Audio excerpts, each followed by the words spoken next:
Okay, so that's what we're going to learn today. Why would we want to divide polynomials? That's why. We learned the factor theorem. A is a zero of a polynomial if and only if x minus a is a factor of the polynomial. So suppose we know a number, let's say 3, is a root of a polynomial. That would mean that x minus 3 is a factor. That would mean there is a remaining factor. How do we find it? Just like with numbers, if you know that 7 is a factor of, let's say, 42, what's the remaining factor? 7 times what gives us 42? In order to find that what, we need to divide 42 by 7. And then we know the remaining factor. The same way we can reason, if x minus 2, for instance, is a factor of, we know that, x squared minus 4, then if we divide x squared minus 4 by x minus 2, we are going to get x plus 2. But this is easy. What do we do if we don't know the remaining factor? Let's start with numeric example.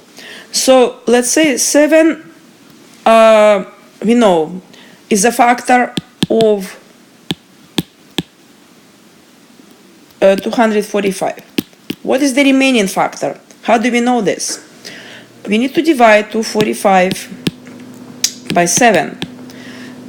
So we are going to do it using long division. Let's recall how to do it, because guess what? That's a procedure we'll have to use for polynomials as well. So first, we ask, how many times 7 goes into 24? 21, that's 3. So 7 times 3 is 21. Then we are subtracting 21 from 24 and we get 3. And then we bring down 5. And then we see, 7 goes to 35 5 times.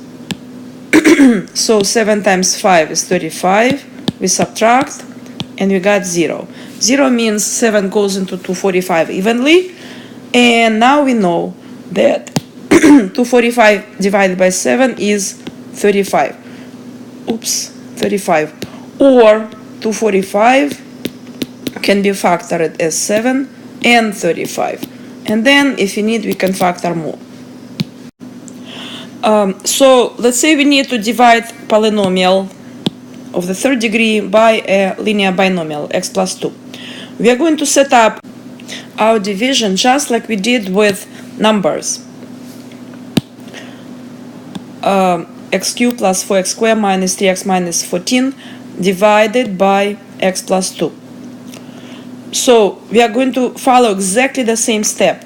First we will see how many times this polynomial goes into this polynomial, but first we are going to look at just the first term. X goes into x cubed. X goes into x cubed, x squared times. That's because x times x squared will give us x cubed. These are my little side notes. Now I'm going to multiply x squared by the whole divisor. X squared times x, x cubed, plus 2x squared. Next step is subtraction. I put minus sign between these two polynomials, so I remember that I need to subtract every term of it. So I'm going to subtract x cubed minus x cubed, nothing. 4x squared minus 2x squared is 2x squared. I'm bringing down my next term, minus 3x, just like we did in numeric division. And then I'm asking again, how many times x goes into 2x squared? I need to multiply x by 2x, x times 2x, to get 2x squared. So that's what I'm going to write in my quotient. And then I multiply again. 2x times x, 2x squared, 2x times 2 plus 4x. And now I'm going to subtract. 2x squared minus 2x squared, nothing. Minus 3x squared. Subtract 4x squared is negative 7x. Finally, I bring down minus 14. And then I am looking at x again, how many times it goes into negative 7x. It's negative 7, because when I'm multiplying negative 7 by x plus 2, I'm getting negative 7x minus 14. And then I subtract. And because they're exactly the same, I get 0. That means that I don't have remainder this time. It means that my original polynomial, x cubed plus 4x squared minus 3x minus 14 divided by x plus 2 equals to x squared plus 2x minus 7. Or I can check it by multiplication.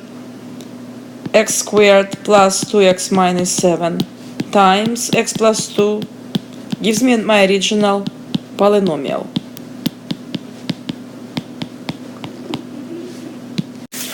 Let's take one harder example. It's harder for two reasons. First, we are dividing by a quadratic trinomial rather than a linear binomial. Second reason, certain degrees are missing here. Even though this polynomial is shorter, but it actually makes it harder. You're going to see in a second. So let's set it up. I'm going to divide x squared plus x minus 1 into, I am going to enter missing degrees with coefficient 0. This is important, you're going to see, because I want to align all degrees. So third degree term is missing, so I'm writing 0, x cubed. Then I have 4x squared. Then I'm missing x term, so I'm writing 0x, and then minus 1. Okay, let's go.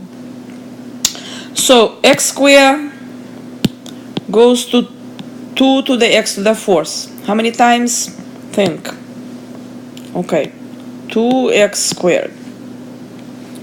Now, I'm multiplying 2x squared by each of these terms. I get 2x to the 4th plus 2x to the 3rd minus 2x squared. Now I'm going to subtract. You see how I'm making this minus red? It's because we need to remember that we are subtracting. So we will have to change all our signs. Okay, so we are subtracting 2x to the 4th minus 2x to the 4th. Nothing. 0x cubed minus 2x cubed, negative 2x cubed, and plus 4 minus negative 2x squared would be plus 6x squared. Some teachers change these signs before subtracting. It helps to remember that you need to change signs here. So they physically do this. So then, instead of subtracting, you're going to add, and you're going to say 0 minus 2 is minus 2, 4 plus 2 is 6. Some students find it helpful, so you decide. Let's continue. We bring down plus 0x. Now we are asking, how many times x squared goes into negative 2x cubed? And that is negative 2x.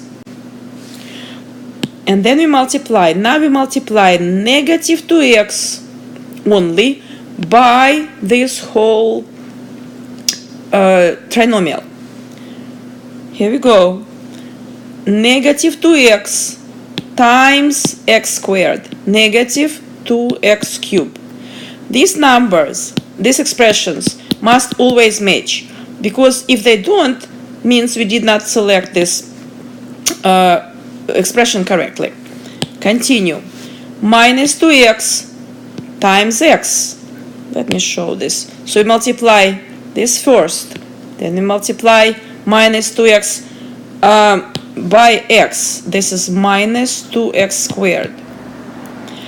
And finally, minus 2x times negative 1, and we write plus 2x now. Please notice how, because we included this 0x cubed and 0x, we have no problems with aligning, because now we subtract x cubed from x cubed. Now we are going to subtract x from x, which makes it much more doable. We continue. These cancel as they should. Now we have 6 minus negative 2, which is 8x squared. And then we have 0 minus 2, which is negative 2x.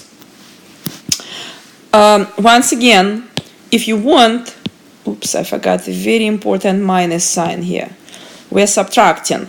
But once again, if you want, you can change all the signs to pluses, minuses, change all the signs. So then instead of subtracting and changing signs, you change signs first and then you add. And then you get the same results. Finally, we bring down negative 1. And then we repeat our procedure. X squared times what will give you 8x squared? It's plus 8. So now we are going to multiply this 8 by each of these guys. And that will give us 8x squared. Why is it blue? Okay. Plus 8x minus 8.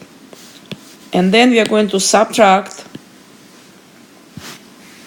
And we will get 8x squared minus 8x squared, nothing. Minus 2x minus 8x, negative 10x. And minus 1 minus negative 8 plus 7. Once again, you could actually change the signs, make this minus, make this plus, and then do addition instead. So what we got here, x squared doesn't go into minus 10x. This is our remainder.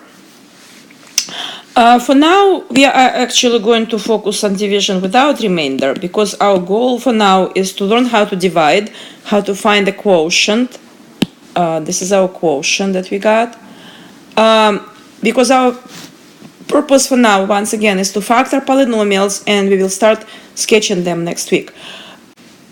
That's it. Happy dividing!